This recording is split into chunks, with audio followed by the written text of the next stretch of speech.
इस स्टोरी के जरिए हम आपको बताएंगे कि कैसे एक इंजीनियर आईपीएस ऑफिसर बना और इंजीनियर बनने के बाद क्यों वो खुश नहीं थे और आखिरकार क्यों वो सिविल सर्विसेज में आना चाहते थे।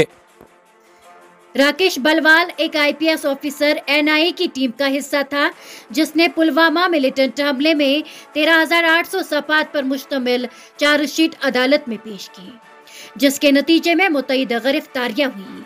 बलवाल मणिपुर कैडर के 2012 बैच के आईपीएस ऑफिसर हैं जिन्हें 2018 में एनआईए में 4 साल की मुद्दत के लिए सुपरिटेंडेंट ऑफ पुलिस के तौर पर मुकर्रर किया गया था।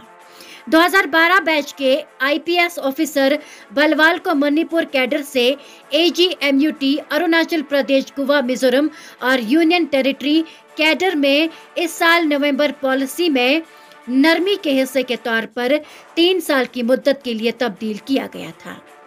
उनकी सवानिया उम्री, यूपीएससी के नंबर, हिकमत अमली और बात को जानने के लिए पूरा हम आप तक पहुंचाएंगे।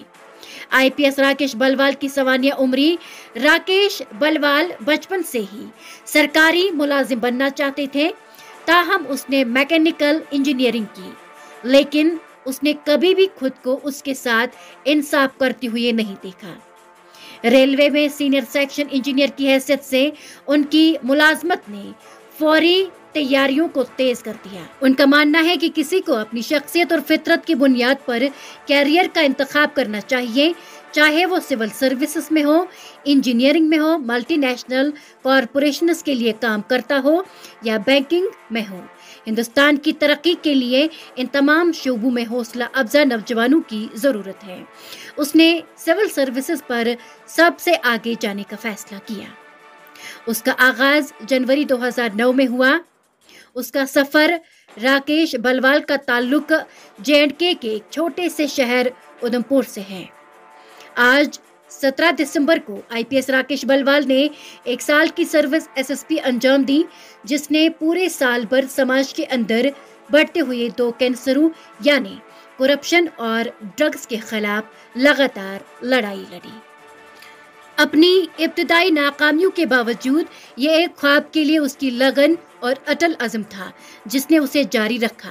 अगरचे वो मुतअद्दिद बार नाकाम हुआ था, लेकिन उसे हमेशा यकीन था कि वो एक दिन कामयाब होगा। जो उसने किया।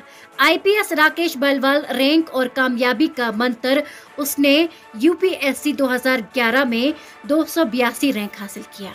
राकेश बलवाल का मानना था कि जिंदगी के हालात कामयाबी का तयन नहीं करते, लेकिन यह किसी का अज़्म और फैसला है जो शुमार करता है। आखिर में नीम दिल की कोशिशें कहीं भी नहीं पहुंचती है।